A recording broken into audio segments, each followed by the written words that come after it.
But there's plenty that we can be doing. First of all, cut expenditure on wasteful, centrally planned infrastructure projects, whether it's expanding the cyberport, which was obviously a white elephant. Why do you want a bigger white elephant? Committing land to favoured industries instead of allowing land to be sold for the highest bid, and relaxing land leases. So you don't tell people you have to build a hotel here on this piece of land or a data centre on this piece of land. You say, how much is this land worth with a plot ratio of 15 or whatever? And you can build what you want on it, and you can change your mind later and change the use without going back to amend your land lease. So we can reform the land system to make it more market oriented. We can abolish stamp duty. We can abolish the gimmicks in the profits tax regime.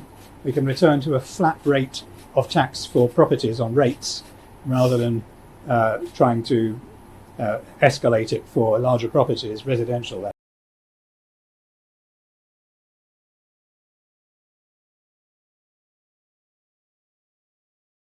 Yes, well, the bucket list mostly involves spending as much time as I can with my dear wife and our children. She's been very supportive, and we'd still like to travel if we can, subject to my health. So bucket list becomes when you only have a few short time left, and it has been the case for 5 years now, your priorities immediately change. When I was 54, before diagnosis, I thought I could be active in public life for another 30 years, active in investment for 30 years, and be a much bigger philanthropist because of the accumulated returns after another 30 years.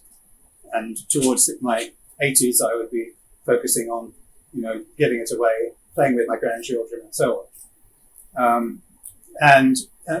So all of that changed.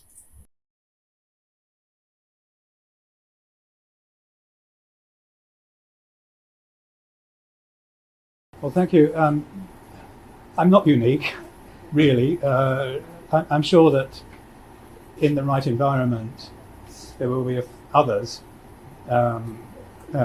who can take forward what I've done.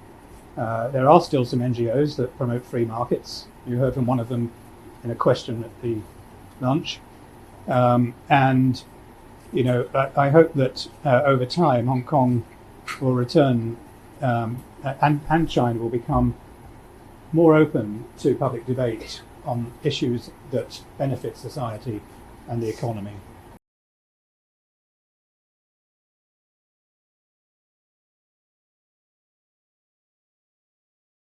But I've left all of my data set open in the hope that there will be some groups that don't just commercialize it, but keep it open to the public as well and build on that.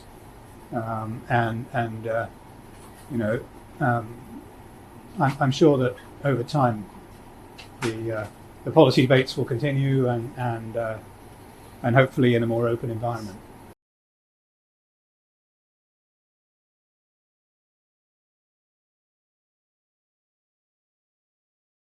So the activism side, the getting things done, reforming the system, or stopping things getting worse, slowing down the pace of, because it's not always an upward trajectory, but if things would have been worse without the effort, that's also a win. The activism is far more rewarding to me emotionally, to look back and say, however long or short my life, and unfortunately it's shorter than I expected, I will die confident that I did my best, and Hong Kong is my home. The reason why Hong Kong? Well, by then I was a permanent resident from 1998 onwards. I've been here 7 years. I was pretty certain I would stay here, wanted to make a contribution, and in the way that I could with my knowledge of the financial system, company law, accounting, securities law, and so on.